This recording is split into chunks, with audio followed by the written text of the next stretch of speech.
6, we're going to call this meeting to order. I pledge allegiance to the flag of the United States of America and to the republic for which it stands, one nation, under God, indivisible, with liberty and justice for all. All right, 2.2, welcome and introductions. Dustin Bain, Assistant Superintendent, Elementary Education. Tracy Haggerty, Chief Teaching and Learning Officer. Tammy Cardona, Assistant Superintendent, Secondary. Jayla Barnhart, Student Ambassador. Michael Myers, Board Member. Judy Smith, Board Member. Kenny Woolsey, Board Member. Curtis Frazier, Board Treasurer. Susan Graham, Board Secretary. Chrissy Refcar, Director of Business and Financials. Kelly Brock, Assistant Superintendent, Human Resources. Emma Eads. Aaron Wilson, Student Ambassador. Travis Littner, Board Member. Todd Scott, Board Vice President. Paul Frigo, Superintendent. And April Meckel, President. We need a motion to approve the meeting agenda for August 27th, 2024. Motion Smith. Second Littner. We have a motion and a second. All those in favor? Yes. Any opposed? Motion carries. 3.1, Oath of Office, Student Ambassadors to the Board. All right. Come on up here.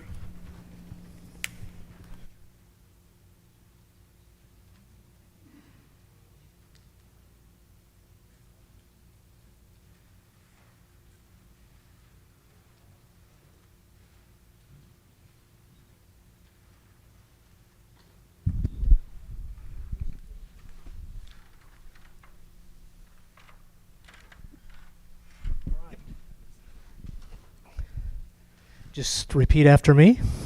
Raise your right hand and repeat after me, sorry. I state your name. Do solemnly swear that I will faithfully discharge the duties of Student Ambassador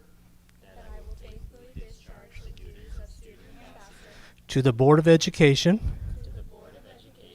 of the Fox C-6 School District in accordance with the policies of the Board of Education. I further swear that I shall encourage and respect the free expression of opinion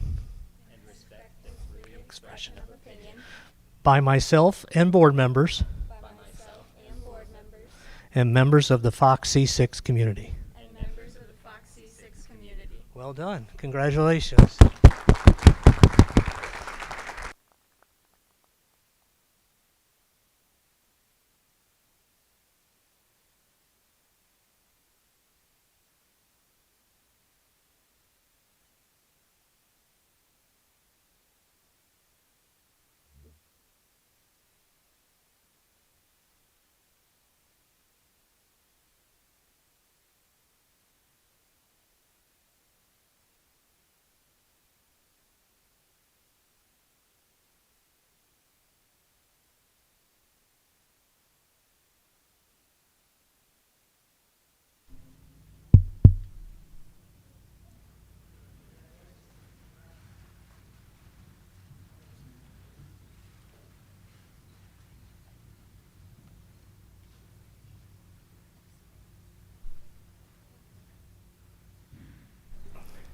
For those of you new or haven't seen many board meetings, the student ambassadors are representing their student body and giving a voice to the students at board meetings. And this has been something we've been doing. This is I think our third year. Started after my first year here. And pardon me? Yeah, okay. And then we just occasionally they will speak up when there's issues of interest to them, and then they are also tasked with going back to their buildings and talk to their colleagues and peers about what happened at the board meeting that may be of special interest to students. So welcome them and congratulations for being selected to be a student ambassador.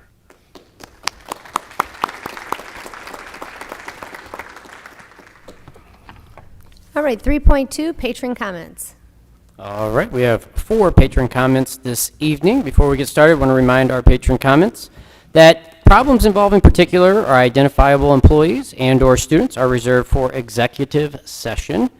There will be a 3-minute time period will be allowed per speaker. A warning will be given after 2.5 minutes. The Vice President, Mr. Todd Scott of the board, will be the timekeeper. All right, our first one is Cheyenne Stranger.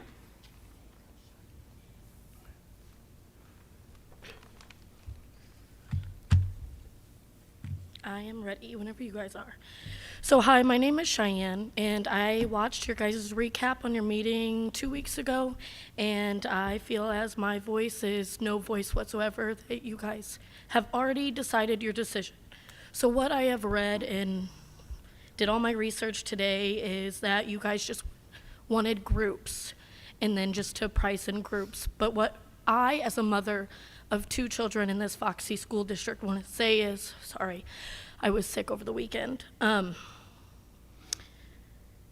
I have 2 children that are in the sporting and the feeder programs.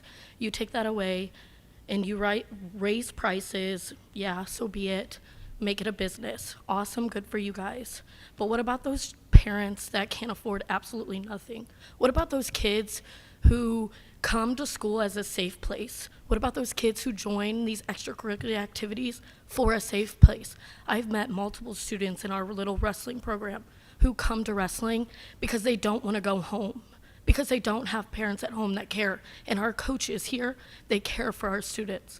So let's take it away. Yes, let's cap it at like a $500. You guys have to pay it for the whole year. You get to use our facilities.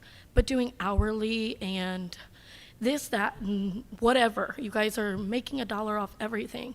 Those students who are coming and those children who are finding that safe place within our coaches aren't going to have that anymore. So where do they get to turn to? They get to go home, to that home that they don't want to go to that not safe place.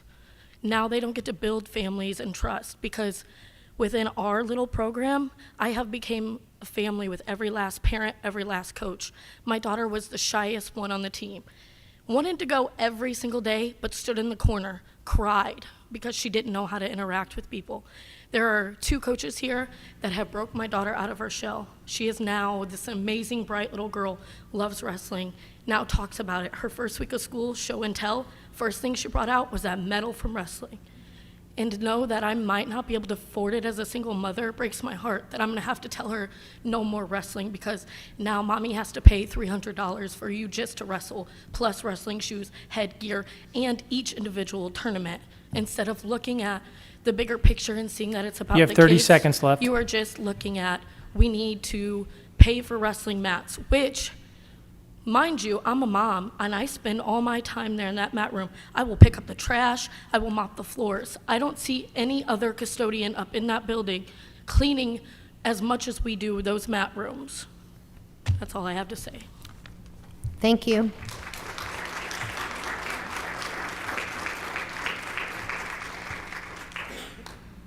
Carla Faulkner is our next patron comment.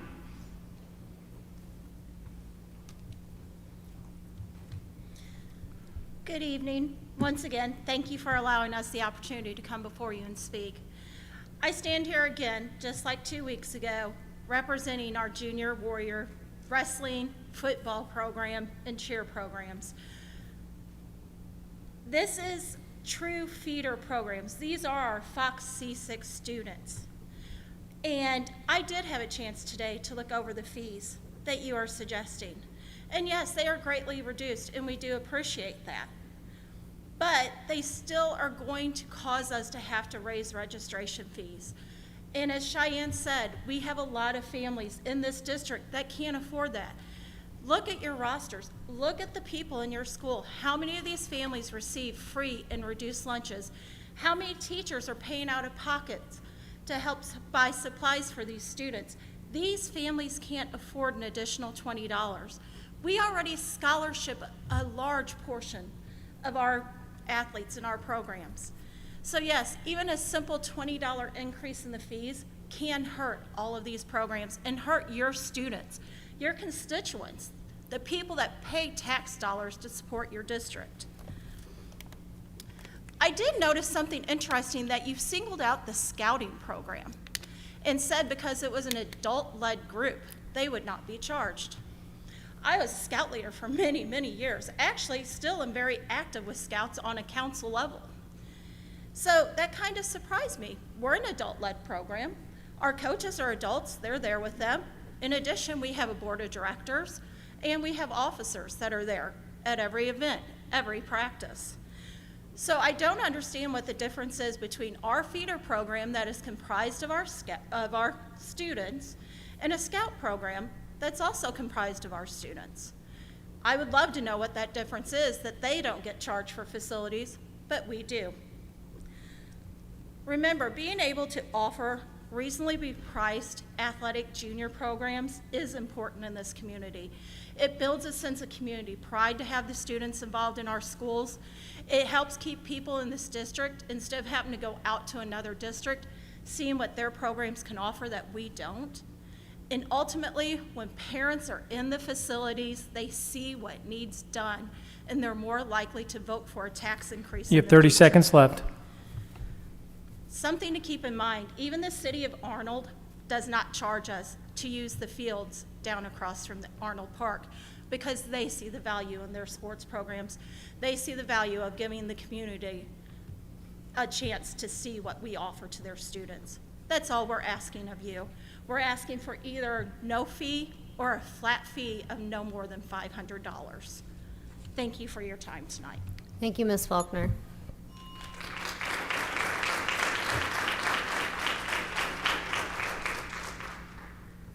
All right. Mark Black is our next patron comment.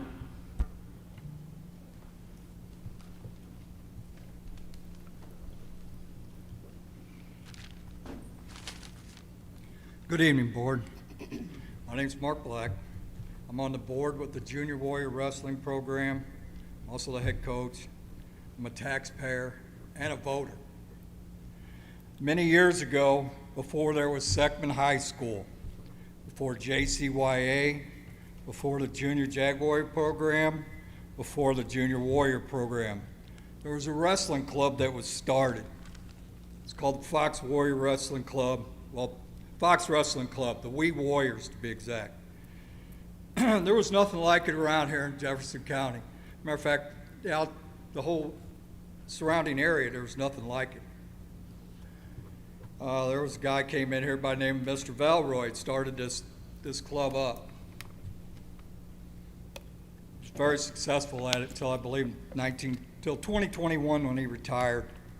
It's in good hands now with Mr. Jenkins. But anyway, because of that club, Fox High School quickly reaped the benefits of that, and they became a very good wrestling high school, respected statewide. When Seckman High School opened, boom, their wrestling program excelled right from the very beginning. And the reason that happened was because of Fox Wrestling Club. Our Junior Warrior program that I started with the help of a few people, we've modeled it after that program. That wrestling program was the model for many wrestling programs around the whole area. Hillsboro, they didn't even have a program till 12 years ago or so. They're a state powerhouse. Where did their coaches come from? Right here, out of Fox. Festus is building the program. Where did their coach come from? Right here. You look around the whole community. Coaches come from Fox Wrestling Club, Fox High School, Seckman. They're scattered throughout the whole state. The reason they're there in those positions are because of what they learned here. Not just about wrestling. We do much more than that.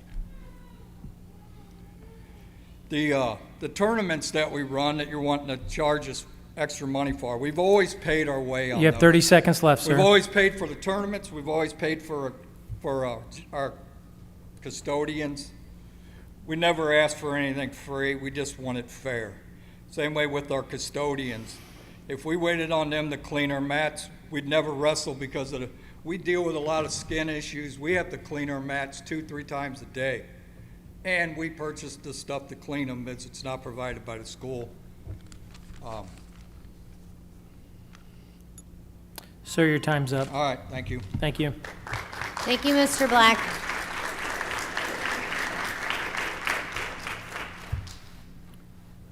All right, Britt Jenkins.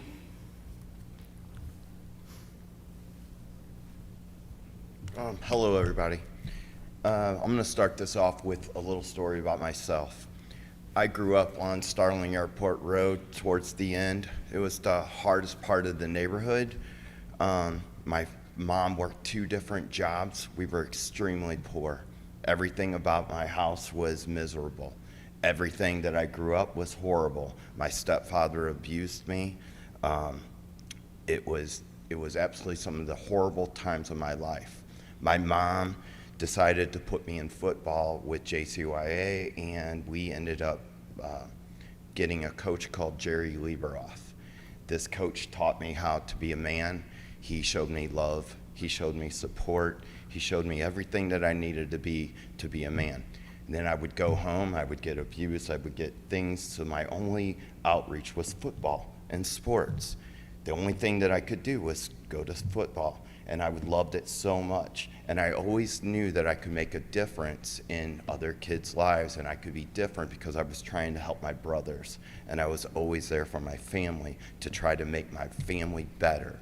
So then once I had the opportunity to start my family, I met my beautiful wife.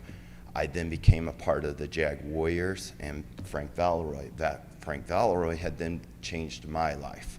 Then I started coaching children and being a part of all these kids' lives. I have changed so many lives. You guys, there's so many people up there that I've been part of their kids' lives. If we charge these prices, we're actually showing them the opposite of what we're trying to do. We do not need to charge these children these fees. It is wrong. What you're doing is completely wrong. No kid should be paying for this. We can do other things to make money. We will do other things. Bring it up. We will do other ways to make money. But we do not need to charge extra fees to these children. It is wrong in every level. They've already paid. They're paying in other ways. But we cannot take the kids that are poor, that are in the trailer parks, and then say, oh, it's only $30 more. $30 more is a lot. For one, I'm probably going to be paying that. I can't afford it right now. So I can't afford to make up that difference for these kids. Now, granted, I will find a way to make a difference, but you need to find a way to not charge these kids. It is wrong at You have 30 every seconds level. left. Every level it's wrong. We have to make a difference in other areas, not by charging any of these kids for these fees. These fields, I am cutting grass. I am doing everything I can. Every hour I'm working Saturday and Sunday on wrestling tournaments with these kids. Give me a break. Do not make me go and tell these kids that I have to charge them an extra $30, $50. It's wrong at every level. And remember this, I love you guys and I voted you in. So I just want to let you know I'm here for you.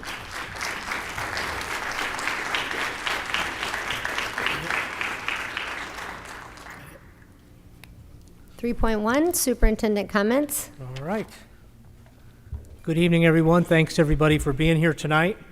Have a little longer superintendent update tonight, so bear with me here. First of all, I'd like to talk about our first week of school and High Five Fridays. We're off and running to our new 24-25 school year. Our buildings have hosted everything from block parties and open houses to water days, which was a new thing at Londell. It was really cool. On top of that, we debuted a brand new activity for this year called High Five Fridays. At each of our schools, we'll have music playing, and staff members will greet students and parents with high fives from these giant foam hands. You might have seen some of that on social media. We've heard nothing but positive feedback on this. I was at Clyde Hamrick Friday. They had an awesome mascot, and one kid was riding up on the bus and saw the mascot and everybody and she goes, wow, this is awesome. And then she got off the bus and hugged the mascot right away. So it was a really good way to end our first week. Secondly, I talked about this last time. We have a new marketing sheet to provide our community information about the district. This sheet will be used for different recruiting and hiring events, as well as other events to really promote the size of our district. If you remember, last time I said we're larger than 97% of the districts in the state. There's several different stats on this one. I'd like to highlight a couple, are just sheer size. We're 75 square miles, and within that 75 square miles, we have over 10,500 students that attend pre-K through 12 on a daily basis. Our graduation rate is up to 92%, and I'll talk about that a little more later. And our graduates earned over $12 million in scholarships at Fox and Seckman High School last year. So a lot of great things going on. We are a large organization, and but we have a lot of great things going on as well. The next thing I'd like to touch on is attendance. You may have seen this going around Instagram, Twitter, no, X, sorry, and Facebook about the importance of attendance. We've kind of labeled it with a Fox logo, and we're going to be sending this to our principals to talk to our parents and families about and emphasizing the importance of attendance. What you see here is, well, I'm only missing 2 days a month. If you did that every year, by the end, you'd miss 1 full year of school. And every year, you'd miss 20 days of school, which is five weeks of school. Or 4 weeks of school, sorry. So, yeah, my math is messed up. And then if you miss 4 days a month, you're going to miss 40 days a year, which I have the math right on that. That's 8 weeks. And then at the end, you'd miss 2 years of school. So we'll be sending this out as a reminder how important it is to have your kid at school. They can't learn unless they're in school. You'll miss lots of instruction. That's noted there, how much math and reading and writing they'll miss. So be looking for this communication coming out from our buildings, and parents, families, encourage your kids to attend school on a regular basis. Next thing we're getting a lot of questions about are the turf fields. Seckman's field, the turf has been delivered and it's primarily down. The field itself, they still have to come in and sew in the mascot and the letters and the numbers. Believe it or not, they cut that turf out and they sew in the numbers individually all the way across that turf. But everything seems to be progressing on time. So we're fully expecting the first game on the Seckman football field September 6th to be Fox versus Seckman. How awesome will that be on a brand new turf field? And then Fox will follow behind, and they're on schedule to be done September 17th. So thanks for people's patience. I know we've had to move a lot of programming, and people have had to practice elsewhere, so we appreciate the patience while we get this project done. Next, the board and I have worked on my goals for this year. I'd like to share those with our community and our staff. I have 4 major goals that I'm working on this year. One's a culture climate goal. One's from our C-SIP regarding finance. One's from our C-SIP regarding human resources. And of course, we always have a goal centered on student achievement. So I'm going to talk briefly about each of these. Tonight, JP is going to present our culture and climate survey from last year. After we present this, we'll be looking at the 3 lowest areas of employee feedback, and I'm going to be implementing a plan to try to address these lower areas so we can do better and have our employees feel better about those aspects of our district. And then also our building principals will work with Tammy and Dustin, and our directors will work with their staff on how to best increase those numbers in a positive fashion. So we'll be looking for some more on that in the future. C-SIP R3 is based on facilities. This is continuing work we started last year. We'll be having a committee that's going to be visiting buildings and looking at what we need to be done. You've seen some work done this summer on parking lots, HVAC, and roofs. It's made a big difference in several of our campuses, but we still have lots of work to do. We have over $150 million in need, so we'll have this committee have discussions about what they think, and then we'll engage our patrons, our parents, and community about what they will support moving forward on how to address those needs. It's $150 million. We can't do that $3 to $4 million a time this summer, so we'll be engaging you in those conversations. C-SIP Goal R5, again, a reminder of the C-SIP. We met with our community members and our staff, and they came up with, we gathered that feedback and came up with these goals based on what our patrons and our staff told us is needed. We're going to develop salary schedules that place Fox C-6 school district within the top of their comparison schools for all employees. So we're going to be doing some benchmarking for our classified staff, for our certified staff, for our exempt employees as well, and comparing them with other districts and making sure we stay competitive so we can recruit and retain staff. We'll also be looking at policies and procedures that may make it more attractive to work in this district, as well as our benefit package as well. So we're going to be doing a full review of salaries and benefits for our employees. And the first step of that was developing some comparison districts. So so what we did is we looked at some districts in the region. As we said, we're kind of a unique entity, being such a large district, but we were able to find these 8 other districts. We wanted to have one from Jefferson County at least, so we picked the largest one in Jefferson County. And then you see Melville, Ferg, Fleur, Lindbergh, Hazelwood, Fort Zumwalt, Francis Holland, Parkway. So we'll be comparing ourselves to these districts, not just in salaries and benefits, but also our APR score, those type of things, to be more competitive academically as well as financially with people that recruit our people and hire them away from us. So be looking for more information on this as we move forward. On this grid, before you go, just so people know, I didn't note it on the slide, anything that has a plus sign next to it, like Parkway, Hazelwood, Melville, Ferguson, Florissant, Lindbergh, those districts, that plus signs to remind our public that they get another $1 of tax levy for special ed programming, and so they have an extra $1 of money per assessed valuation to serve their kids. So we just want to make sure people understand that. Last and most importantly, we're going to, I have goals centered on student achievement based on cohort performance. And what we mean by that is we are going to monitor our kids now that we have several years of consistent testing data on how they perform as they move through our district.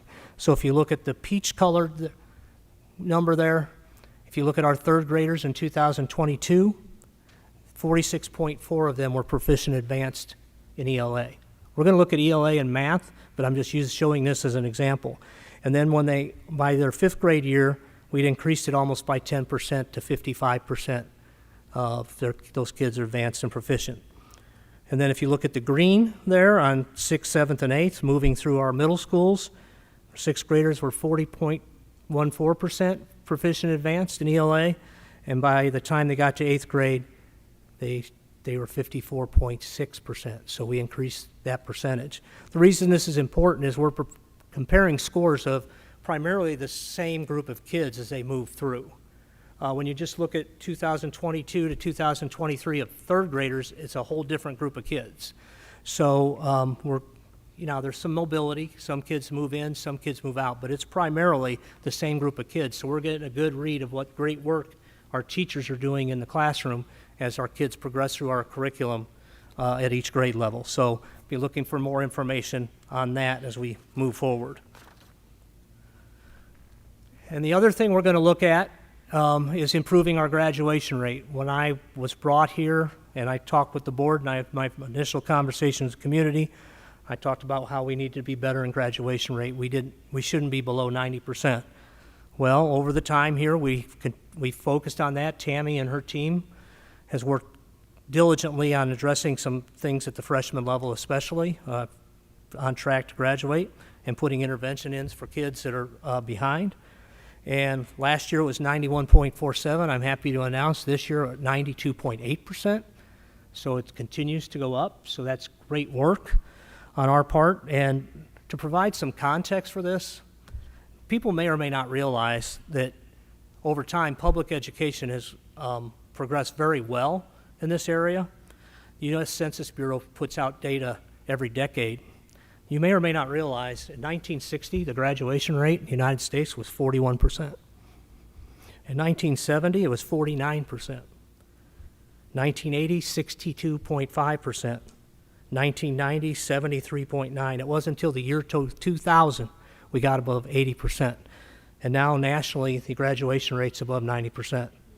So If you remember, well, most of us in here probably don't remember, Sputnik, 1957. The Russians put up a satellite, freaked everybody out, and there was a major focus on higher ed as well as public ed. And we need more people graduating with diplomas so they can be productive members and help us combat the Russians and the space race and other things. So I don't know how many knew that, but I think that's important to share what great work we've done in public education through the decades. And that's it for my report. Okay, we all know now. Thank you so much. 3.4, Culture Climate Presentation. Mr. Presidento. All right, good evening, everyone. Tonight, I get the opportunity to share with you all the results from the Spring 24 Staff Culture and Climate Survey. I can click over here. So just as a refresher, we give this survey every year in the spring. It's been the same throughout the last number of years. This survey was open for 2 weeks from May 2nd to May 15th with the goal of collecting data each year to continually evaluate growth areas so that we can, provide a higher employee experience and retain high quality staff. We want to make sure that we're collecting actionable growth data so that, again, we can improve the employee experience.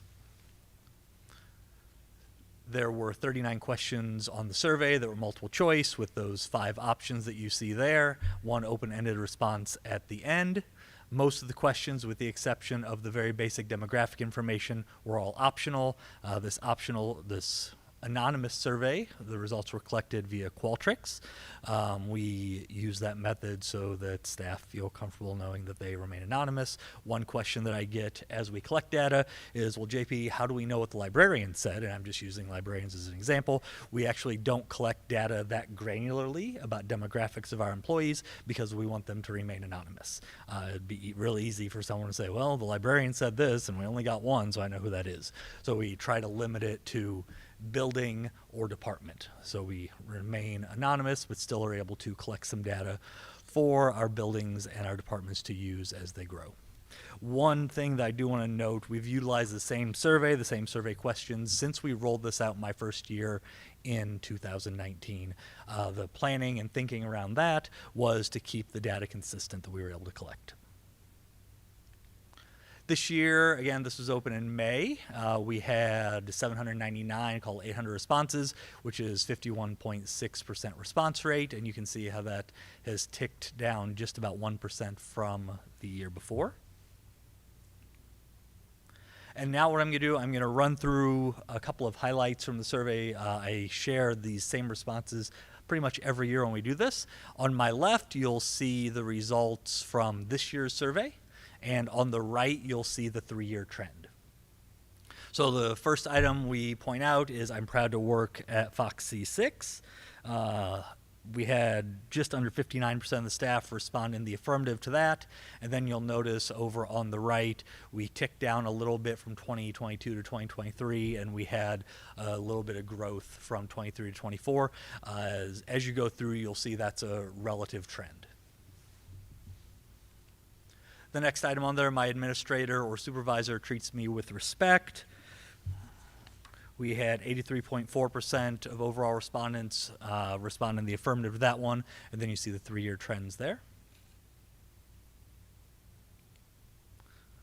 The next item we'll look at today is Fox C6 values my professional judgment and the contributions I make. Again, this is among staff members.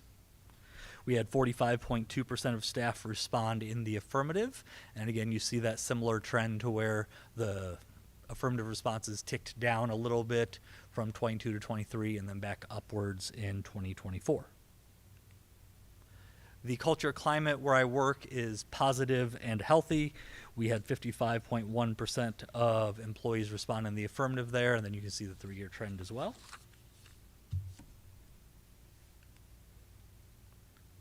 The next item we'll look at is my input, or the feedback I provide is valued by my administrator or supervisor. You'll see that 65.7% of employees responded in the affirmative. Then you can take a look at the overtime trend over those last 3 years.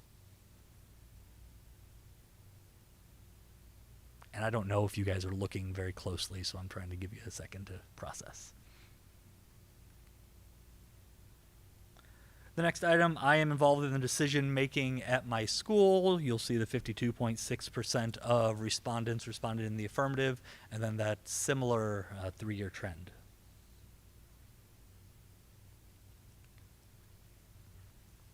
The next item we'll look at is I can express my feelings and opinions to colleagues and supervisors without fear. 66.4% of employees who responded were in the affirmative on that one, and you can look at the similar 3-year trend as well.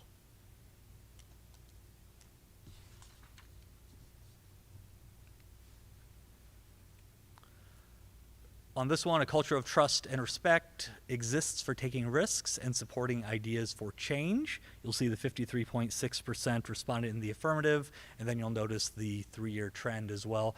One thing I noticed as we move along, there's one option on there that says neutral or no opinion. That seems to grow a little bit, and that's something that we've pointed out in years past. I didn't point it out specifically this time in all of the charts, but I just want to draw your attention to that yellow on the left. Of that one is a little bit bigger. We have a shared mission or mission and vision where I work. 68.4% overall responded in the affirmative there, and you can look at the 3-year trend as well.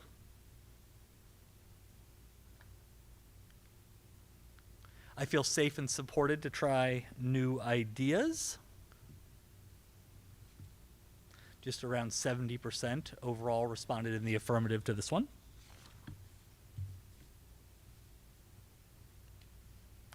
I feel comfortable to approach my admin or supervisor with a concern or complaint. We had, again, about 68% respond in the affirmative here, and you can take a look at that 3-year trend as well.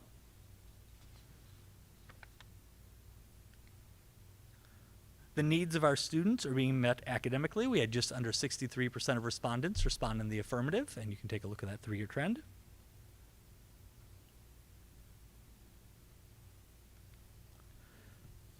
Second to last item, I promise. We're preparing our students for the future. We had just over 66% of all respondents respond in the affirmative. And the last selected response we'll look at, the district focus on curriculum and PD is related to student learning and achievement, and we had 54% respond in the affirmative with, and I can't see the percentage on my screen, but it's a large percentage were neutral or no opinion, and that would lead me to believe that it would be many of our staff members who aren't involved in instruction. And then lastly, we'll look at some trends for the open responses. So we had, at the end of the survey, we have one question: is there anything else you'd like to share with us? And I want to promise our staff members that we look at each and every one of those. And I'll talk a little bit more about what we do with that next. We had 199 total open responses that we read and we categorize. They're broken up by trend, and they're also broken up by building or department. And these were kind of the big pieces of the pie here.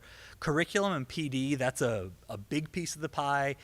Really anything that related to in the classroom fell into curriculum and PD. Then we categorized the negative and positive climate, 18.7 negative, and I think it was about 11% or 10.6% positive.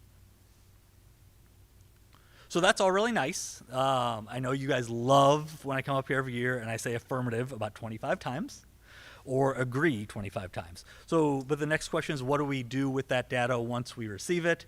So you heard Dr. Frigo already. He is going to set his culture and climate goal around improving some of the responses on the survey. That's going to lead to a more positive culture and climate here in the district. We started, once the survey closed, I went through and I did data analysis. I pulled reports by building or department. I read through all of the open response trends. We categorized those into trends. We met as cabinet and we took a look at the overall trends from that. Then we shared these. I shared the secondary responses with Dr. Cardona, elementary responses with Dr. Bain, and they're doing some work with their buildings on review and action planning around those. So they're building principals can set some goals, because one way we did ask employees to identify themselves is by which building they worked in. So then the principals can do some work around improving culture and climate in their individual building. Dr. Frigo is also continuing targeted department level meetings based on this data. And like I said, that the superintendent goals are also framed around this. Before I ask you guys if you have any questions, the question that I have for you guys, like I said at the beginning, we've been utilizing the same survey tool for 5-6 years now. We've kept this the same, again, because that allows us to have data that's consistent year over year. And the ask that I'll leave you guys with is, do we continue down the same path, or do we look at something different? And I'll open it up for questions. Anyone have questions? I have Curtis? two. Not surprised, I know. First one goes back to the response rate for the survey. Just from the 3-year data, you can see it's on a trend of less people participating. Correct. I don't know that our staffing levels have gone down that much over those 3 years. And that, yeah, we're looking at percentages of the staff. But I guess I would be, remorse if I didn't ask. I think that's an area to focus as well, just around the survey, kind of to your question. To engage the is staff more. how do we get more people to engage in the survey? 50% response rate's not very good when you're trying to get a feel for the district. And, obviously I think some of it, at least when I deal with these in my own workplace, has to deal around with, is there an expectation that anything really comes out of this, or are we just going through the motion of doing this survey to check a box that, I hope staff is encouraged that, as you said, Dr. Frigo has a specific goal this year to kind of focus on this, that we're trying to help increase, the climate of the district, and this is one way to get that information back so it can be analyzed and work on it. But I guess as you guys are working on going through that, I think that's one of the things that I would try to figure out. Is it just something where the 2 weeks isn't a bad week where people don't have time to respond, or is it, at the certified staff has a pretty high response rate, but the classified operational staff has a very low response rate relative to that? So is it a timing thing, or, just, I guess, trying to look at ways to better increase that participation rate. Absolutely. With how we do that. And then the other part is a request. I'll let you guys decide how you want to handle it, but I would be curious if you guys could share with us, maybe some of the hot topics in the negative climate and the student discipline categories, that if there was a common theme or anything within the comments we got that you could maybe share with us as what the kind of top things were that the staff was focused on. Well, I know I'll have those to are. get back to, if it's okay, I'll have to get back to you on that. Yeah, well, I figure you can get with Dr. Frigo and Dr. Cardona and Dr. Bain and see what makes sense. But I think those are some areas that we've had a lot of conversation around over the last 2 years as well, just as a board, with trying to understand. So I think that can just kind of help us maybe better see the climate a little bit as well. So I appreciate it. I would just ask, what does the cabinet think about the process that we have in place here, and what concrete steps or what conversations have you had with your folks about this, and what type of changes or communication is going to happen out of that? Well, one thing we talked about specifically is student discipline. Is there's data out there. The theme is that things aren't addressed. Okay, I'm being pretty blunt. And what Tammy and Dustin and I have talked about is at principal meetings, have a short period of time where they talk about how many referrals and how many consequences are issued. Because when we provide that data, I think people will see things are being addressed. And what's that feedback to the teacher or whoever refers the kid, that circle to make. So that's one thing we specifically talked about, is principal meetings with the staff, sharing more information about the data, because when we share the data with you guys, you see there's lots of referrals and lots of consequences, but we've probably been remiss in sharing that with the teachers who are actively involved on it in a day-to-day basis. Where, Tammy, if you want to add, or Dustin, on anything to that. That's one thing we've talked about already. I was just going to add that one thing I'm starting this year, I actually shared the template with the principals last week. At the end of each month, each principal will get a data dashboard that I am collecting data. So for August, it'll say what's the overall attendance by grade level, how many referrals were there, what was the, I'm not gonna be able to list every discipline, but where are the areas of discipline? So it'll cover attendance, their enrollment, where is your enrollment, what's your enrollment look like? So at the end of each month, I sent each principal this last week the template and said, is this okay? I will share it with you at the end of each month, and then you can share it at your staff meeting. So that's just one thing from this, because I think, Curtis, to your point, I think we collect all this data, and a lot of times we don't turn around and do anything with it, or the perception is that we don't do anything with that. The other thing is when I received individual building surveys from JP, I sent those on to the principals, and they will be developing one of their building goals specifically around culture. So, and that looks different for each building depending on what their feedback was. So that's just a couple quick things that we've done at the secondary level to kind of address some of this. It'd be interesting to see, even regarding student discipline, if it's from certified staff, like our bus drivers versus classified versus certified teachers, bus drivers, and where a lot of it's taking place. I think I would just add, Tammy and I collaborated, and we're gonna, to your question, Mr. Scott, is about, they'll have a specific goal within their building improvement plan that addresses climate and culture.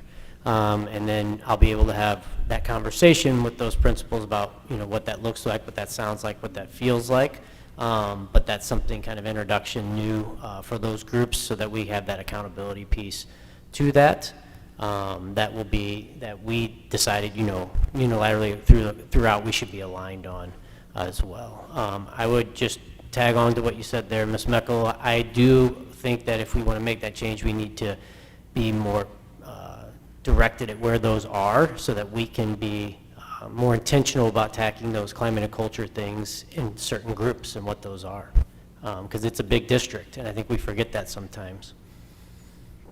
Yeah, I do think that some of the low response, Curtis, to your concern, I think that still comes from people not believing that we cannot track. Like there's still some mistrust there on, we don't feel these are truly anonymous, and we hear that in different times throughout the year. So I think a little bit of that is just the lack of trust. And if I may, could I underscore that one more time, that we do everything we can to make sure that the culture climate survey is anonymous. Again, like I've been asked before, well, I need to know what the ex teachers think. And I say, I'm not going to find that out because I want this to remain anonymous. I think I had a conversation with one of you guys about that last spring. Well, how do I know what X thinks? We're not going to find out because we want this to remain as anonymous as possible. And I do think, going back to the survey, just to kind of close the loop, I would keep the same questions for this year. I wouldn't go to change them, so you can, again, with a more, I'll call more renewed focus on this survey, I think it's important to try to be able to track that trend a little more consistently. For our classified folks, how does this work, the feedback loop and what goes on with that? So for example, I met with some representatives of food service this week.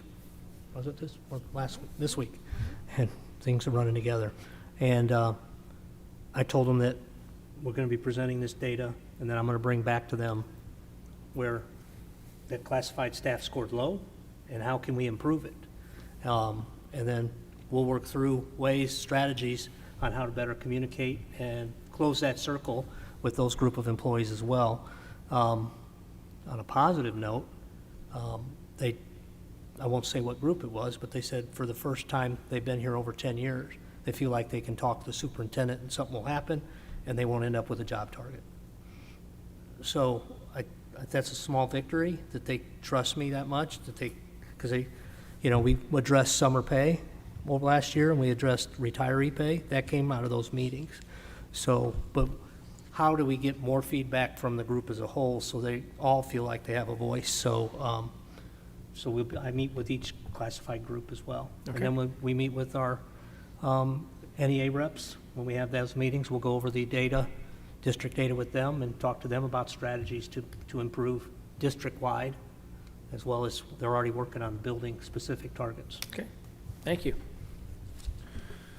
I understand we've kept the questions the same to be able to track how things are changing year over year. So my first question is what's the process for coming up with the questions that make up the survey?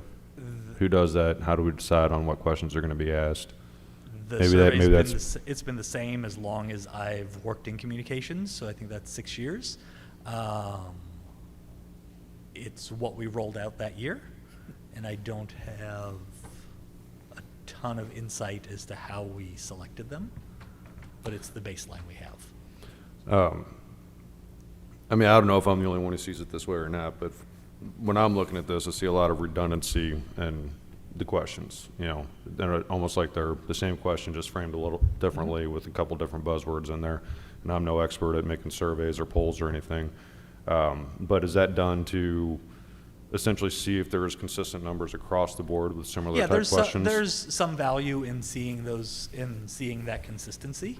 You know, we have, and of course, I'm not thinking of all 39 of them right now because we're talking about it, but we had different categories on there that looked at different aspects of culture and climate. Mm-hmm. And these are the ones that we had just always pulled for this particular presentation.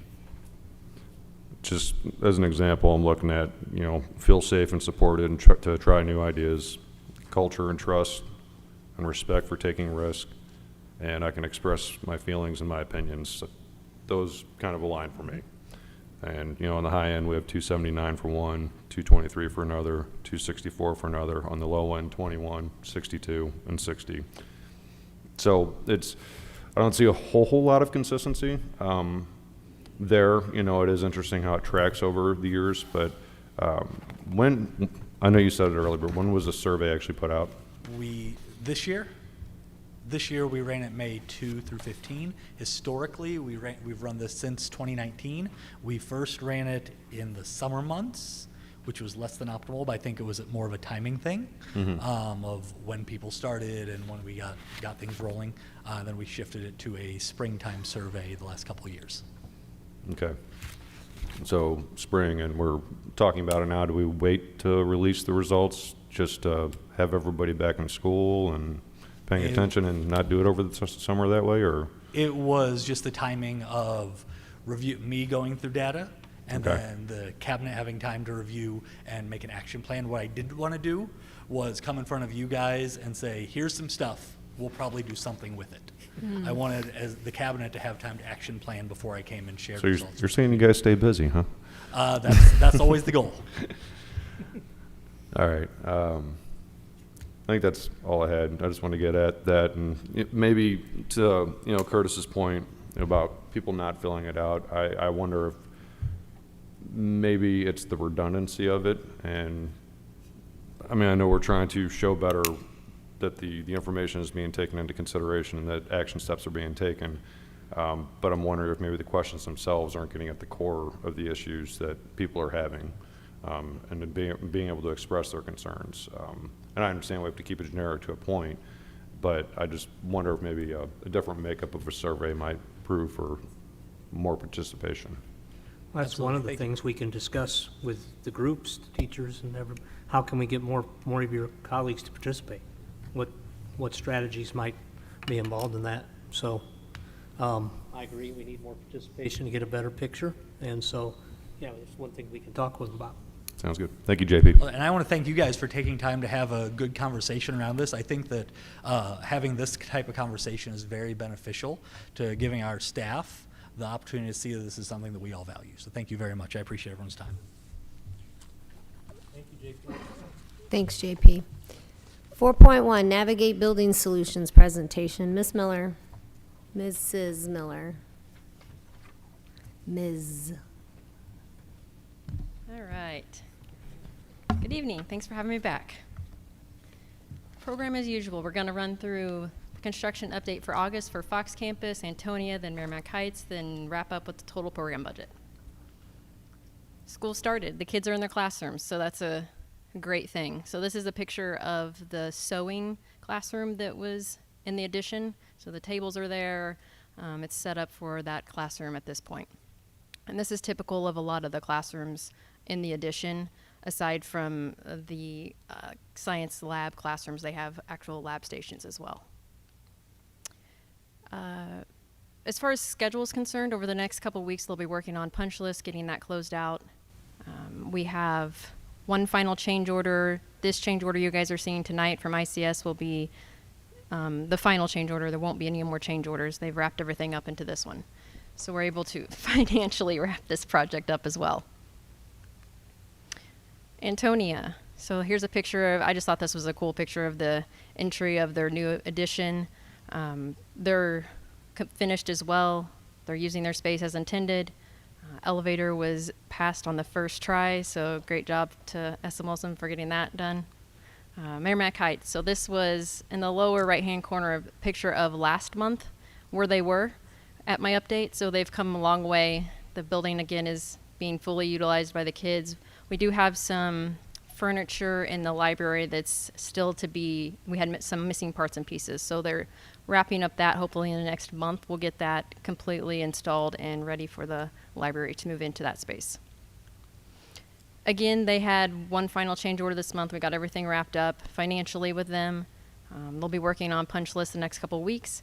But other than that, most of the prop work, 99.9% of the prop work is now complete. So as we talk about the financials on the project, we're looking at about $200,000 under budget, which is great. We never want to run it right to the zero because if anything happens, we won't have any money left to cover any of those costs. So anyway, so $200,000 left in the prop, so that's a good spot to be in. Questions? All good news. Yeah. Any questions or comments? There's one line item in the summary I was hoping you could maybe explain. It's the arbitrage liability. Arbitrage, yeah. It's the amount of money that legally you have to pay towards taxes when you have a bond. You have to pay up to a certain amount of taxes back to the state, basically, for the money that you made off of the bond. So the bond premium, basically. Okay. Thank you. Yeah. That number is TBD, so we have to hold it. I just wanted to add something. The superintendent that ran both the Antonia project and the Merrimack Heights project, the elementary projects, is also a community member of the Fox C-6, and he's dedicated years to both of those projects, and especially Merrimack Heights. And I want to thank, I thought that was special that we had a community member running those projects for our community. I thought that was really awesome. Mr. Jason Horman, we did a great job on that. Very good.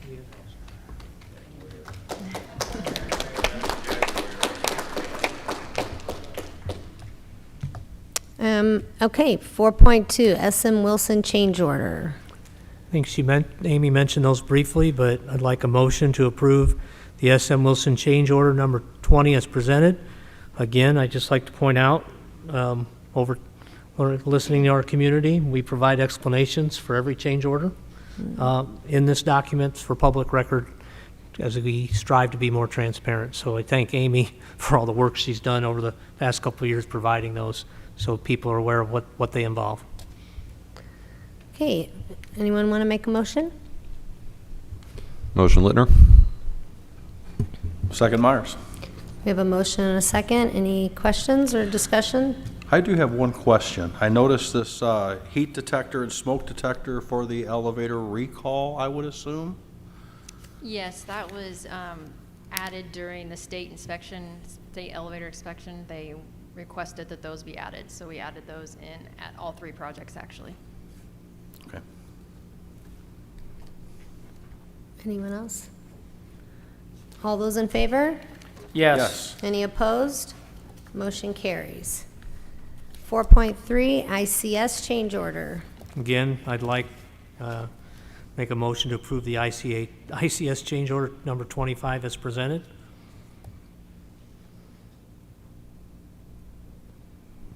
Motion Frazier. Second, Scott.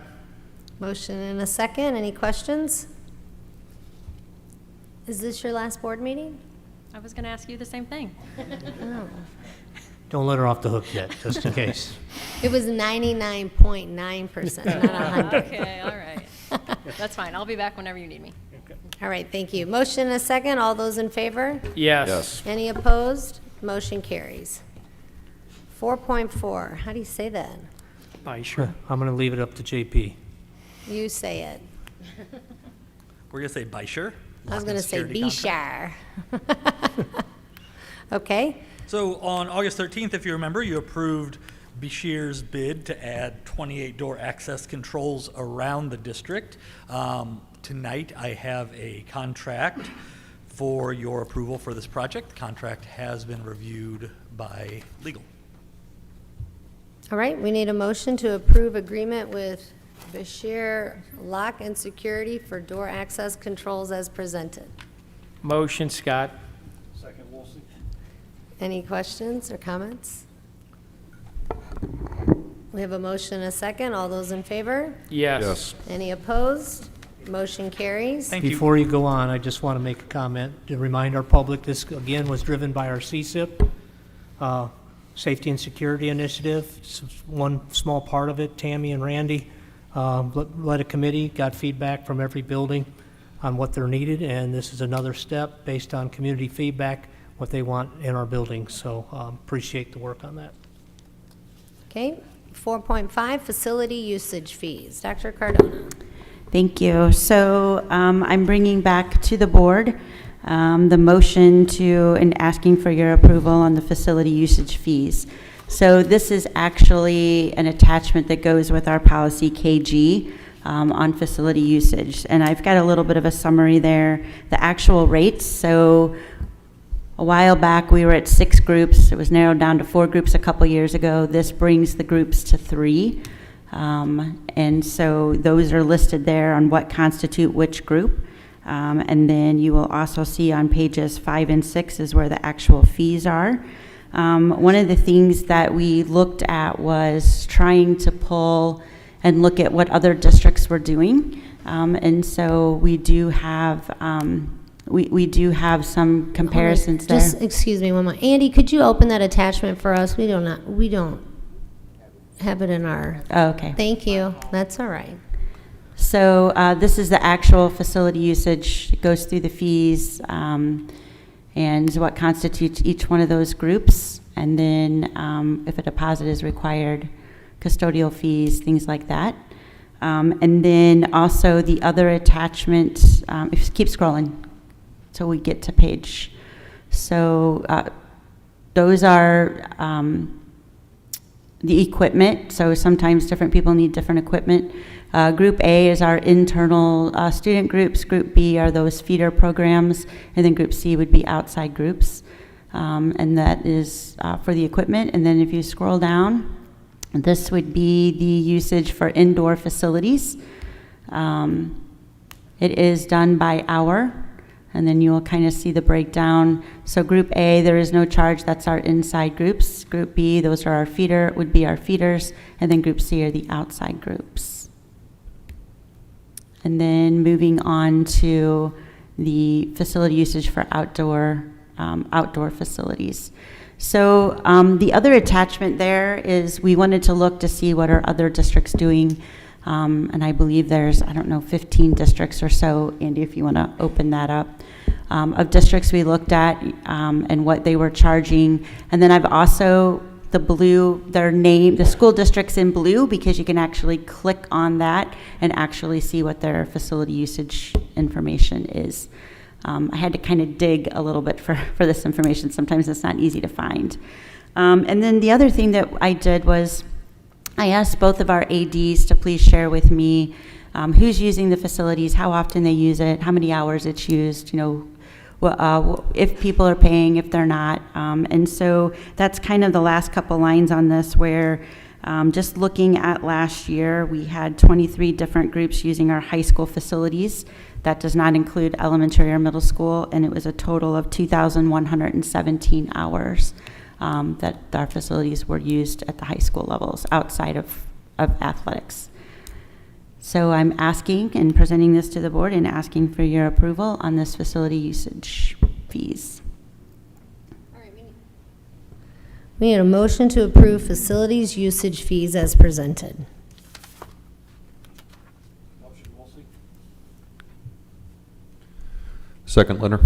All right, discussion, questions, comments? Yeah, can we open up the tab again that shows the comparable districts and bounce back and forth here a little bit between? No, it's Sorry, okay. it's so small. But I was curious, so like the feeder program for Seckman, what is their rate for, let's say, the football fields? For feeders on the football field, so this is the comparison. We'd have to go back to the other document for, yeah, thank you. So for stadium and turf, 35 an hour during the week, and then 50 an hour on the weekends would be our feeders, and then outside would be 75 and 100. Then if you click back, I think he's wanting to compare some of that. So you'll kind of see, and the feeder, scroll over just a little bit, They're at Andy. 75, it looks like. 75. Now, some districts, I believe Festus was the one, so they charge by the number of people that are there. So if you have 40 or less, it's one rate. If you have 40 or more participants, then it's a different rate. I don't know who monitors that, but that was one way that they distinguish between which rate you pay. Do we have Hillsborough by chance? Did I put Hillsborough on there?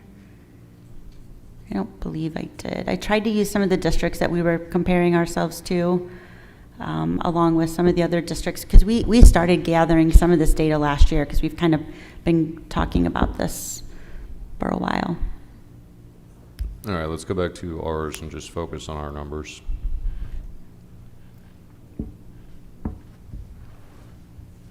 So it's 35 for an hour, whereas I think theirs was 75 for the whole day, if I'm not mistaken. Was that right? For which school? For Festus. Go back and see. 75 an hour. Oh, so, okay, per hour, okay. Or I think it says, does that say, or 550 for a 550 a day. day for 8 hours, yeah.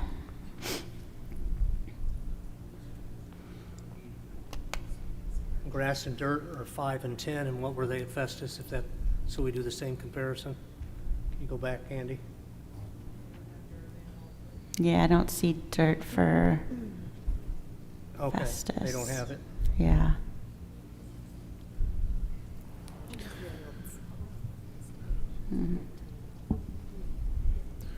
Do we have an estimate of, based off the amount of teams or groups that we have using the facilities, if we make this change in rates, how much of a difference it's going to make? We can call it income, but really it's maintenance, upkeep, specifically with the feeder programs. Sorry, I know I probably should have asked this before the meeting to let you guys prepare. What is the number now, Tammy? It's like 27,000, something like that? So total, between- But there's one group that pays 17 of it. Out of the 23 groups, one group pays 17. So right now, Fox High School is receiving $10,185 in fees, and Seckman High School is receiving $27,655, so $38,000. With the new fees, if we're using the same groups that are listed on here, that would be, Seckman would be $68,000. Fox would be $13,500. So Seckman has 18 teams, 18 different groups, I should say, that use their field. Fox had 4, I believe. So Well, there's a little difference, and I yeah. think the biggest difference is Seckman has a lot of baseball for some reason that's not showing up in the Fox information that I was sent. And if I'm not mistaken, those numbers you just said, that includes outside groups. That's not just feeder program. No, this is I'm comparing apples to apples. So, well, and these, not all of these are feeder programs. So I put the cost in there depending on do they fit the feeder criteria or do they not. So some of these fees are feeders, some of them are not. So if I look at a feeder, let's use the Junior Warrior football, Fox.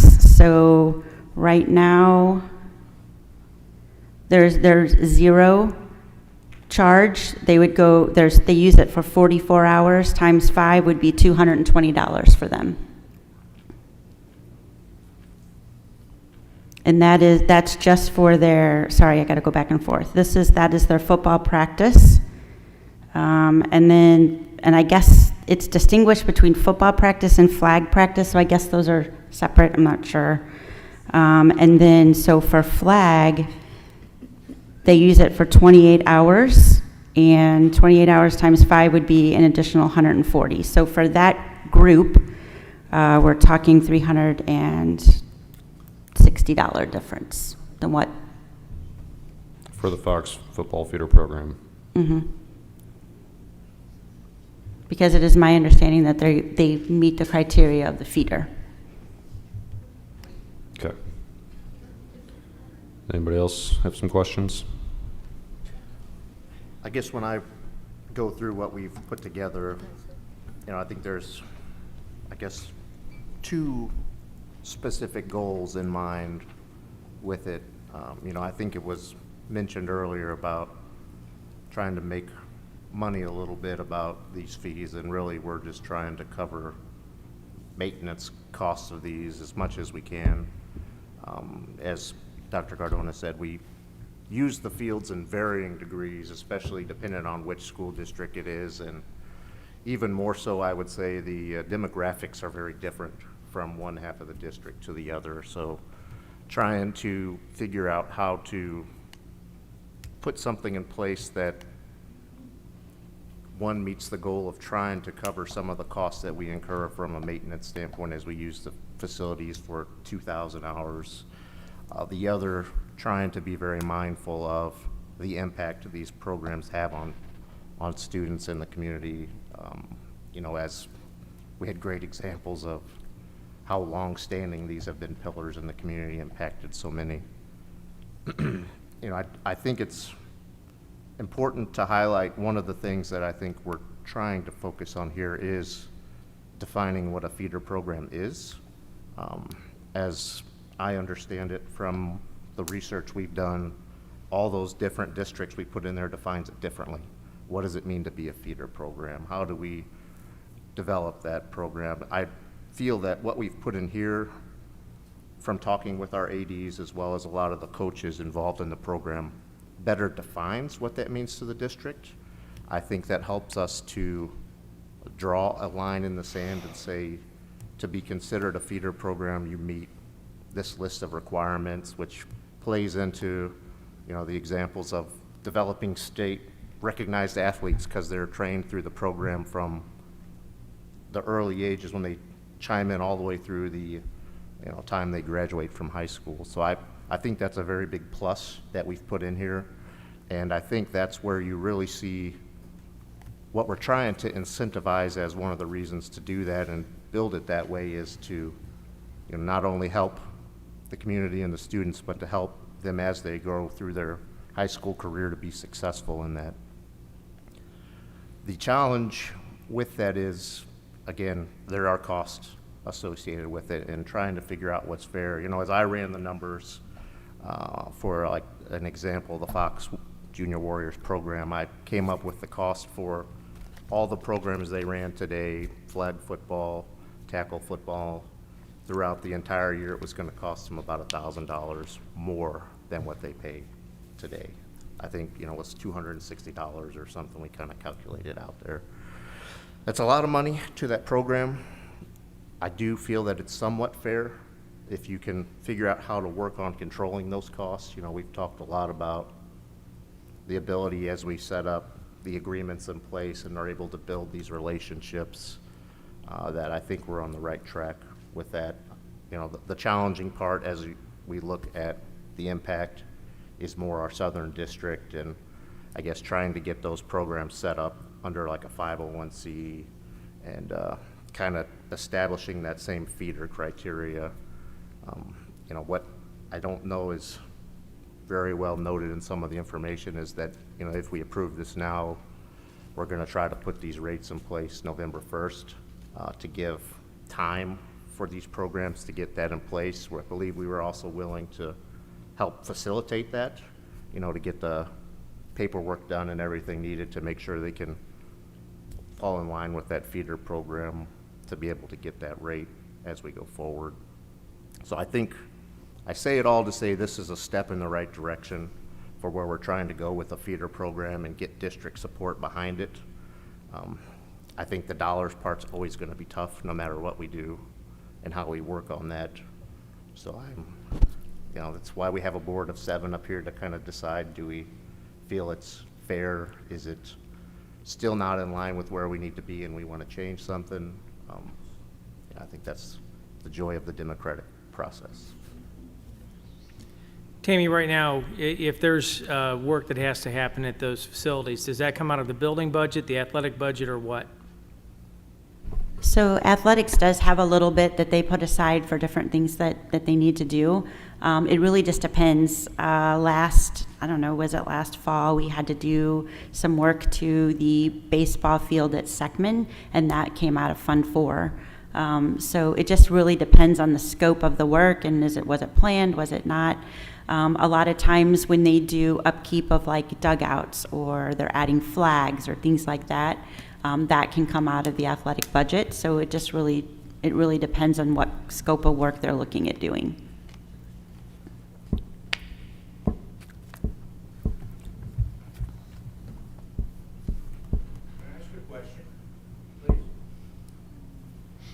Unfortunately, no. So how do we, I get that these kids can't afford it. And honestly, it breaks my heart. And I think it's a step in the right direction as well. I feel very torn with taking care of our facilities and supporting our coaches and athletic directors that tell us that this has to happen because it's cutting into their budget for their own students in the high school. But I also understand that there are children out there that this is their only outlet. And to sit here and tell you that I'm not torn, I can't say that. The mats that this school districts are wrestling on, all of the competition mats, are paid for by the Jaguar program. You make thousands of dollars on Friday nights. $20,000 of mats alone. The hoists that those mats are up in that gym are paid for by the Jaguar program. Sir, No one is sir, taking into consideration sir, we've the heard amount of this. money that was paid Oh, please don't by make these me have to have you programs. removed. You have to Please. take into consideration Okay, the amount you of have to money leave now. that is paid by these programs into these schools that is not part of it. It's a six-figure I don't know how to- number by this program. 6 figures. Are we talking about the junior programs that this income comes from? Or are we talking about the actual high school There are programs? donations that have been made over the years for both programs for mats and everything. All of the competition mats, the hoist area, practice mats. So we have one group that does that, and then we have other groups that don't do that. Now, I'm not going to sit here and nitpick it apart. I'm not going to say who does what, but it has to be fair across the board. And that's where we are. That's where we are. We can just vote instead of discuss it. So my question is, how many people are in this C group, if you would? How popular are our fields to be used for this, just the C group alone? Let's exclude the B group. So The feeder group is defined in the new attachment here. So here's, So we're gonna. Folks, we understand the passion and the concern, but we have to run this meeting. And sir, I'm sorry, we hear you, but we've got to run the meeting, okay? So we had public comments earlier, and everyone had an opportunity to sign up for public comments. All right? $2 a kid. Folks? $2 a kid.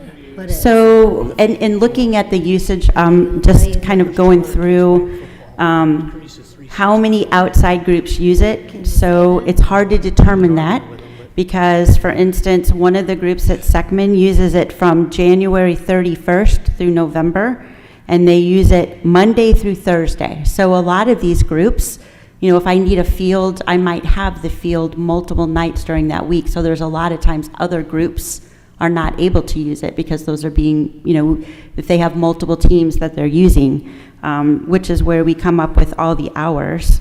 You know, this group right here uses it from August 2nd to 10/28, and a few weekends, and that is on the turf, which equals 64 hours, and then they use 8 hours of lights. Like it kind of varies. In this calculation, to your question, how many actual outside groups? So if these groups did not meet all of our criteria for feeders, we only have 3 groups that are considered feeders on this calculation that I have. So here. then basically the B group is the one that is funding all of these. Most of the money is going to come from the B groups. Well, it depends on how often you're using the field, right? If you're a baseball team and you're coming one night a week, that cost looks different than if you're a football team and you're coming and you have multiple different groups that are coming and using the field. You know, they're doing flag and they're doing regular football and they're using the field multiple times. So it depends. Correct my math if I'm wrong, Tammy. There's one Group C group that's of the 20, whatever the number was, has paid 17,000 of it. Yes, 17,000 of the money that I talked about from this past year was one group. Yeah, so right now, That was a Group C group. That was a Group C group. Well, I guess that's where I most was groups kind aren't of. paying anything right now. Well, that's That is where I guess I correct. was kind of headed with this, was maybe we could increase the cost for the C group to alleviate any cost at all for the B groups. Let's take the people that aren't living in this district, let's take the people who are not going to come into our feeder programs, who are not going to come into our high school sporting events, they're going to actually play sports for another district, and let them foot the bill, instead of putting all the I burden don't on know- our I B don't- groups. I don't know that that's happening in any other district. If you look at all the data that I pulled, programs are paying for the usage when they are using the gyms and the fields I think- because of the wear and tear on the facility. I think that's the end goal that I would have in mind for this when we set it up. Ultimately is to get to that point to where we can cover maintenance of our use for the facilities, you know, whether we deem it as a feeder program for the district or not. I think that's, you know, a goal to have. I think the challenge today is we put these rates in place. It's possible none of those other 20 people rent a facility at all. Well, we also know it's possible if we raise the rates on the B group, there won't be any more B groups. That's correct. So those are the B groups are the ones that are the feeder programs coming into our programs. Those are the ones we want to keep solvent. If they don't, the C groups want to go somewhere else and pay Hazelwood's fees or Lindbergh's fees, and even though ours are cheaper, if we make them comparable to their fees, we saw the numbers. We could raise our fees for those C groups to the same as Hazelwood and Melville and Rock, any of the other districts, and alleviate the B group from any type of financial responsibility, So I at guess- least for the time being. Let's see how it works out. If it doesn't work out, we realize that we are going to have an increased cost, because here's my fear. We're going to wind up eventually coming around to the district and saying we want to have some type of a tax levy or a tax increase, and they're going to say, well, we just paid all this money, and now you jacked up our usage fees, and now you want more money. And it's going to seem to the public, the perception is going to be, as it already is, that all we're worried about is the money. And it's not that we're worried about the money, it's we're worried about the maintenance and the upkeep of all of these pieces of equipment that are being used. But then we have our B group, our feeder groups, telling us how they're donating $130,000 to upkeep this equipment. I'm starting to see a push and pull here a little bit. So I'm a little mixed in between here. Here's the thing, though, is we haven't charged anything for years, and we still cannot pass a tax increase for 20 years, and it's one reason or the other. I mean, I'm not saying, well, I'm going to leave it at that. What if we looked at, first, Tammy, you've done a lot of work, and I really appreciate all you've done and put into getting all these numbers for us. And I know that we've tabled it, and you went back to the drawing board, and we keep asking questions. So thank you for your hard work. What if we looked at where the new paperwork says that they put a deposit in? What if you double the deposit and take away the rent for the day? If we looked at that and we're really, you know, sticklers on what the deposit was going to go for. And then if everything's great, nothing needs to be fixed, then they get their full deposit back. So where does the support for upkeep for the facilities come from? Can come from the people that have already bought the facilities. No, and you're right, because there's electric, there's, Well, that's where I thought the $5 was semi-fair per hour. Yeah. When we looked at it to try to say, okay, you know, just like the $35 for the turf field or things like that. When I tried to look at these rates, you know, and I'm one of the people that's probably caused a lot of the pain with this, trying to get it to what I think is fair, is when I look at these numbers, if I try to factor in the operating cost or the maintenance cost of this, I feel that is close to what the bare cost is. So to run the gym lights for an hour costs $5 or something like that. You know, I fully would love to give these for free if we can figure out a way to do that, because I do think that works the best, but I've not been successful in getting us to that point right now. And I guess I turn one question around, maybe, Mike, to your comment is, if we were to go the route of, you know, making the B group zero cost for the facilities, would you support the feeder wording in there that said they had to meet all those requirements to get that piece correct, to be the Group B piece? Because I mean, this has come from a lot of discussion, as April said, with Dr. Cardona and with the athletic, you know, directors for each facility, as well as other people. Well, and honestly, I don't know how much time is available for the outside groups to use the facilities, because there's a lot of hours taken up. and this isn't the first time that we've come with facility fees. I feel like over the few years I've been on the board, we keep talking about it, and because there seems to be issues that have to be resolved. I'll ask one follow-up question, and maybe you know the answer to this and you don't, and I'm sorry I didn't maybe think about it first, but when is the last time we adjusted our facilities fees? Because For all the groups, or just for, I mean, we general. approve this annually. I mean, I don't know what type of adjustment. we've Well, done on it. so the last time it came to the board was 2018, I believe, and it was tabled. The last adjustment that was made was not to fees, it was taking, I believe there were 6 groups, and we narrowed it down to 4. Then it was brought back in maybe 2019, and there was a discussion, and then it was tabled, and then nothing else was done with it at that point, so. I think at 21, we brought it forward and it was tabled. Yeah. And then we brought it forward last month. We've brought and it was multiple tabled. times, and it's been tabled. What I could find, I think, went back to 2020 or earlier, since the dollar fee was adjusted. There's been some massaging of how things were broken down in there related to like equipment fees or some things like that, from what I could find. So it's a very tough. Well, and one of the things, you know, the cost, right? And that's what we're all concerned about, is the cost being passed on to our families and our kiddos, that, as they so rightfully stated, they're the ones that need this, right? They're the ones that need the involvement. You know, both ADs have said they will work with these groups, and, you know, do they start charging $1 admission? Do they pass some of this on to the spectators that come to watch some of these things? Do they run concession stands? Is there a way so that the money is not being passed on to those poor families, or that some of the money is raised so that there can be scholarships for those families that can't afford the extra $30 or whatever that might be? And both ADs understand that that's a hurdle, and so that they would work with these groups to see what, you know, because they do that all the time, run concessions, do gate and all of those types of things. You know, sometimes there's tournaments where there'll be a lot of people in the building and they're not charging for those tournaments, and I understand why, but you charge $1, you might be able to make up some of this deficit, and not have to necessarily pass it on to your families.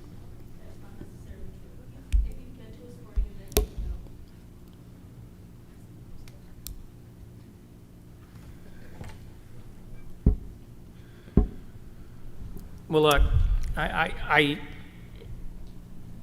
the problem, it's not a problem.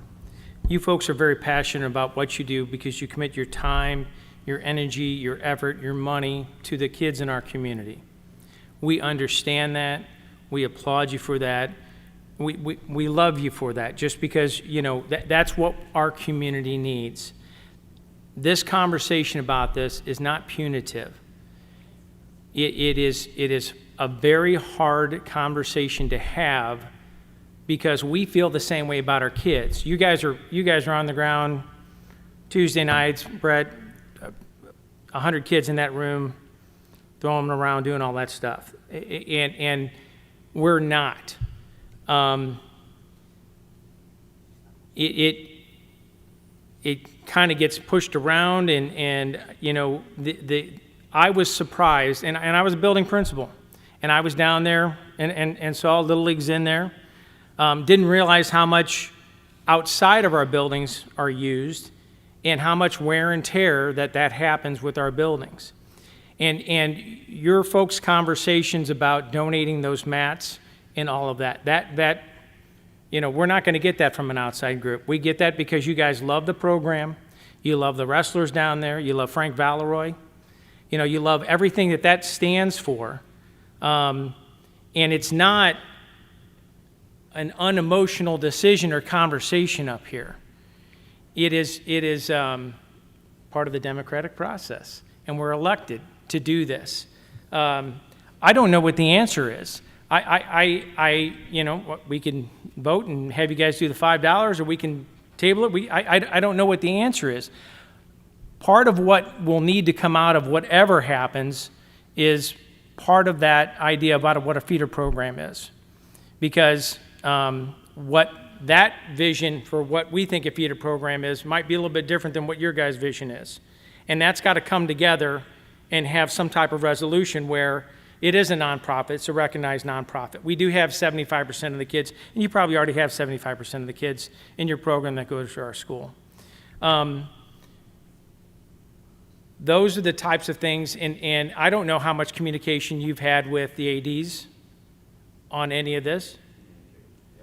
And maybe that's what needs to happen. Maybe we need to have a little more conversation. I hate to say that because it's going to be another gut-wrenching 2 weeks, and we're going to have this conversation again. But if it's not where we feel we should be as a board, because I can feel some hesitancy here, and we had a meeting, I'm like, yep, this is going to be it, we're going to vote for it and all this stuff. It is hard. Folks, this is hard. It's hard on you and it's hard on us. But I know what you do. I trust me, I know exactly what you do. Way more than money. It's about love. And yes. About love and loving these kids and doing what we got to do. And I will do whatever you tell me I need to do to raise money. We will do whatever it takes. I'm just not going to charge them. I get that. Yep. Yep. Yep. And that's why when Dr. Cardone is talking about the idea of the conversation with the ADs about, okay, well, you know, maybe when we do have the tournament, it's a dollar charge, or it's those types of things. And I don't think there's a person up here, if we vote to say it's $5 an hour and all that, I don't think there's a person up here who wants you to charge those kids. We want to solve some problems with both groups not charging any kids, both groups still having the opportunity to use the facilities, both groups committing the love and care that you have for our kids out there, but we also understand that as a district, there's 2,000 hours worth of stuff happening in the facilities. You guys, and I had a conversation with you after the meeting saying, you know, these are the types of things we don't know. But it's not, I mean, it's kind of like two trains running down the track right now, and trying to figure out what's the right thing and what's the best thing. We love our kids in our district. You love our kids in the district. You guys show that in a little bit different way in your actions. We show it in a little bit different way in our actions as well. So how does that come together? You know, I don't know if I have an answer for that right now. I'm kind of rambling, so. All right. So we have a motion. There's a motion and a second. So where do you guys want to go from here? Do you want me to take a vote?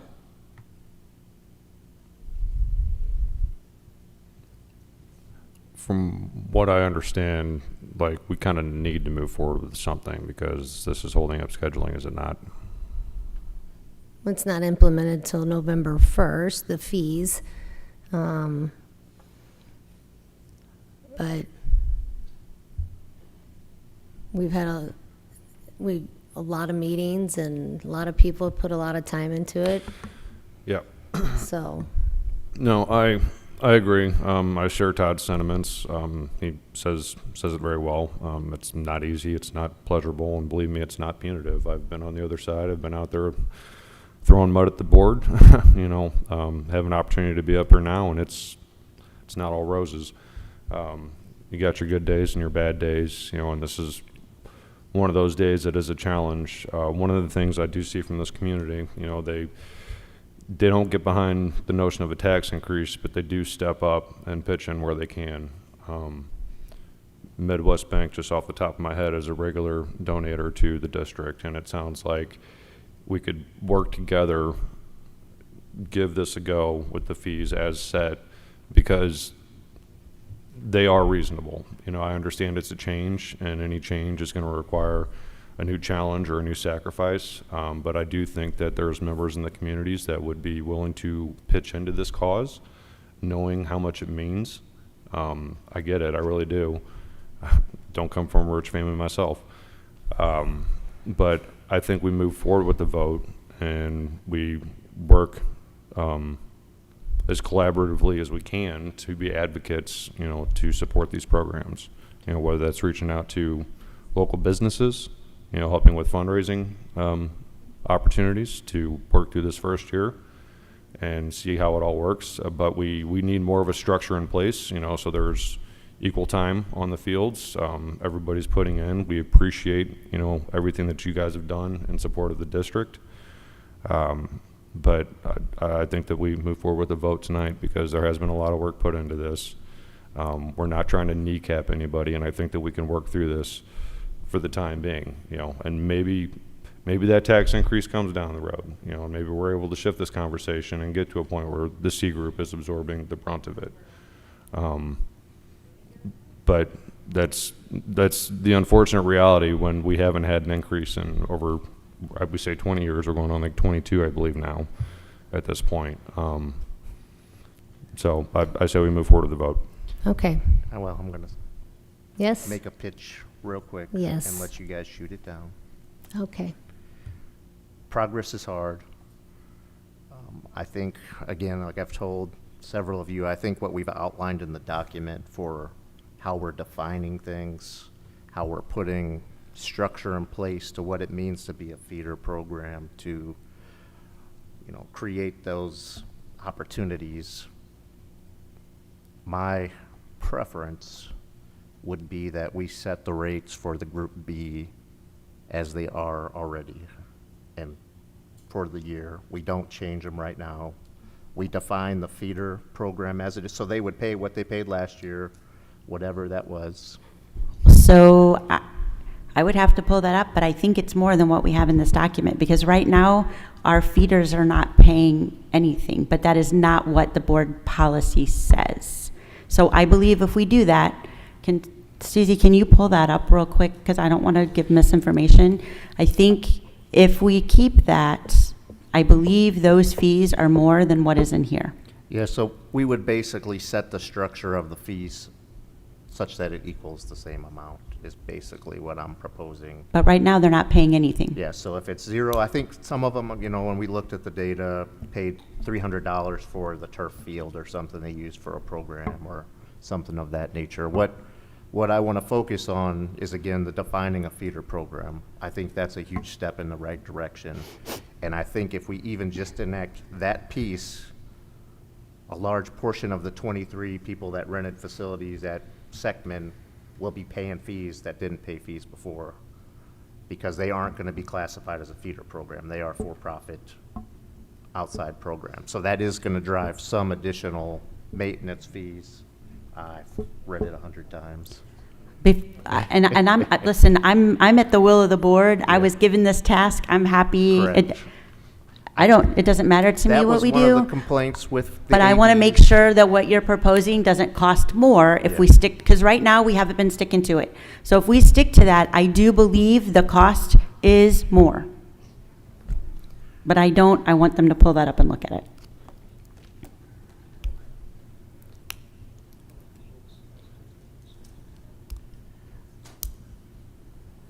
I have a question. I mean, if we did table this, what does it look like as far as meetings, communication, to where we can, I mean, we tabled it before and it feels like we've tabled it for 5 years. That's the problem. So I'm focused on the feeder definition to help drive this forward. Well, and I think that that's a key part of this. But I also, if that's then the board's desire to have that done, I don't want them getting hit if we're not charging it not properly right now anyway. Well, and the feeder program is an important piece of that. And there's been programs in place for a long time, which has benefited our students and benefited our district. But the other piece of that, it doesn't take away from, we are pulling custodians to go clean things, and they're not cleaning. We're taking money away from, we are taking money away from what should be put into our students to help support these, because it's not getting done in the building. Well, and I think that's If I have a groundskeeper, okay, who's working, and then a team goes over and uses the football or the field over there off of Old Lemay Ferry at Seckman, he's having to leave what he's doing to go over and take care of that field. And if it's a group that's not paying for it, we are taking that cost on ourselves. Well, and I do think that's where the deposit piece in here would need to stay, because again, I want to drive the respect of our facilities and the property that, I think by having that in there, we do try to put some effort behind, hey, clean up after yourselves, hey, do these things, because if we're having to do the excessive cleaning and wording we put in there, we have a mechanism to get some of those costs back. I think I don't think there could be, I'm not sure on how it's been done. As Tammy said, it's been very inconsistent in the past. Were you guys able to pull that? Mm-hmm. So what is the fee for the field? If you are Yeah, they were classified under Group 1 right now or whatever, which is all, yeah. Correct. The grass fields are $0 for hourly, $10 for the weekend. Synthetic turf, baseball, softball fields, practice only is $10 an hour, and then on the weekend, it's $20 an hour. So it's more. Right. If we stick with what we haven't been following it because they've been trying to support what's happening. And when new ADs come in, they're like, this is what the AD before me did. And so if we go to the current board policy, it will cost these feeder teams more. Because right now, we're not following board policy. The old board policy has more groups and different definitions. Okay. More consistent is it designates nonprofit in both. All right, we're just going to take a vote. So we have a motion and a second. All those in favor, say yes. Yes. Yes. All Yes. those opposed. Yeah, no. So 3 and 4? Did you say no? So you're not there yet. What happens if 4 of you approve yes and 3 say Yeah. no? Well, that's the democratic process. Yeah. That's the democratic process. Well, I mean,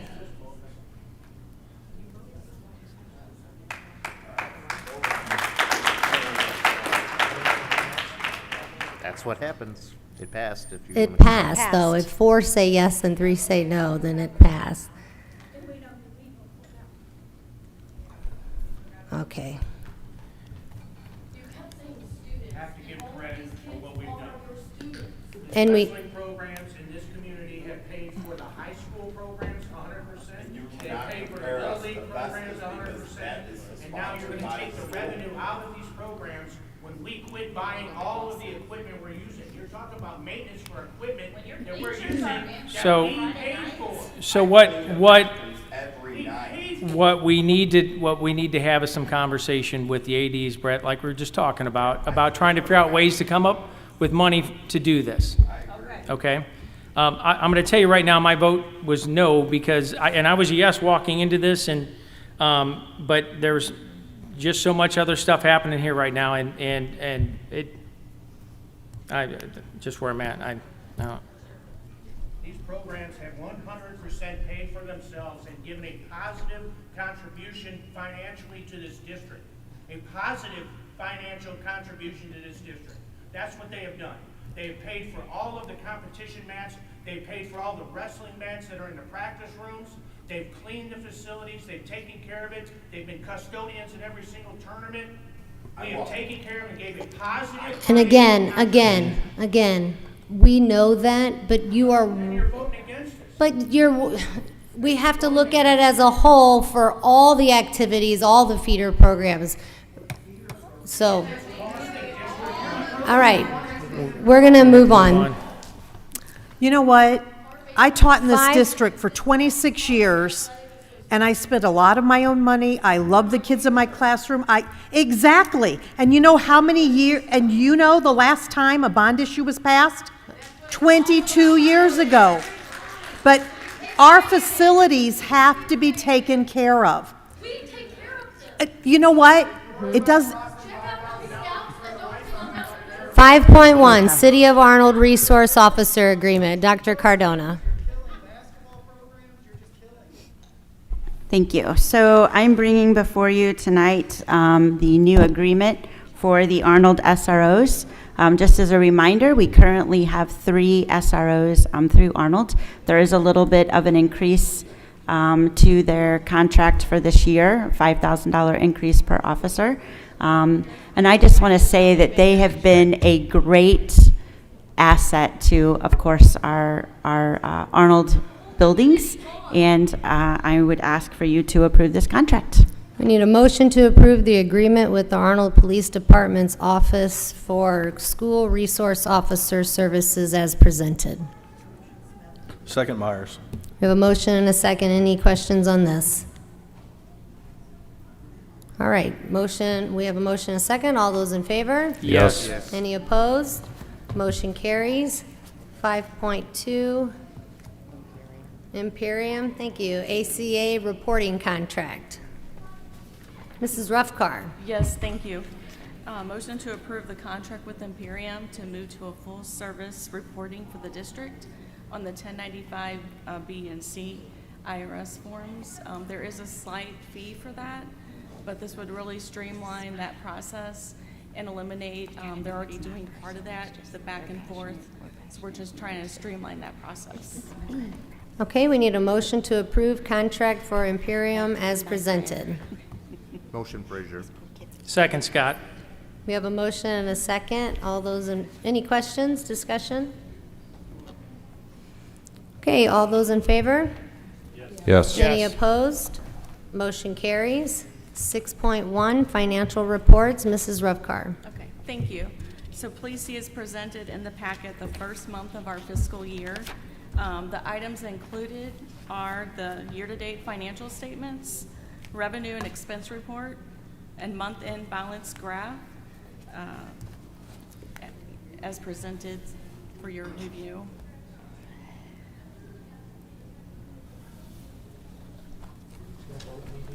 Nope, any questions? Revenue under expenses on the expense revenue report Revenue and expense, yes. Sorry. shows a $7 million, I guess, underage, where we're proposing to Deficit. take in more revenue than expenses? Is that how I'm reading that correctly right now? What line are you looking at? I'm looking at just the total number at the end of the report. Revenue and expense under the working Yeah. budget. So that is our budget. Some of that is due to the grant and ESSER carryover, but we didn't bring that budget adjustment at this moment, but we're working on that. So we're right now proposing to be Yes. under budget? Okay. All right, any other questions? 6.2, payment of bills, Group A, Mrs. Ruffcar. Yes, please see the Group A bills as presented for review and approval. And then we need a motion to approve Group A bills as presented. Motion, Scott. Second, Lintner. We have a motion and a second. Any questions on the bills? No questions, but just to reiterate, the Ameren program that we were doing, like I've just noticed that like the Lawndale bill is like less than half of what it's normally been. Yeah, I mean, these programs are working, it's awesome, let's keep them going. Yes, that's great news, thank you. Okay, we have a motion and a second already. Okay, all those in favor? Yes. Any opposed? Motion carries. 7.1, we need a motion to adopt consent agenda. Motion, Myers. Second, Lintner. Any questions on the consent agenda? I have something on 7.8, but we're not there yet, right? Nope, this is the time. Okay. So I just want to make sure, I know last year we had some conversation about the Smart Find Express, the substitute program. I just want to make sure we had that. The app was not working for a while. I know you've had some conversation, but I just want to make sure that those conversations are still going on, or where are we at with that, and can you talk a little bit about that? Yeah, absolutely. So I've been in contact with them multiple times over the course of the summer about what issues we've had with the app. It's a little bit difficult for us to test it when school's not in session because we're not using it, right? But I have worked with them quite a bit over the summer, and they've assured me as recently as yesterday that it should be working. It is working. They said that they're adding like live monitoring on their side so that they can see all of the activity of our subs on the app. I don't know what that looks like because I am not techie like that, but that's what they told me that they're working on. And then I also have a meeting scheduled with them for next week to discuss some other issues that we've had as well. And I've also honestly just let them know that we haven't been very happy with the app and with their program the last year or two, and that if they don't address and fix all of those things this year, we may have to look elsewhere for next year. And I know one of the complaints or concerns I heard was the fact that sub is trying to take a job, but they can't see what the class is. And I know we've talked to the buildings and asked that the teachers put that in their notes, but that would be much appreciated if that showed up in the app so that there wouldn't be any questions, or you alleviate that from the teachers. Yes, I Yeah. agree, and that's on my list for them for next week. Thank you. We have a motion and a second. All those in favor? Yes. Any opposed? Motion carries. We need a motion to approve consent agenda items 7.3 through 7.14. Motion and a second. All those in favor? Yes. Yes. Any opposed? Motion carries. With that, With your vote, you approved a donation from the Glower Foundation to the Fox High Schools Alumni Association of $500. So let's give the Glower Foundation a hand for their kind donation.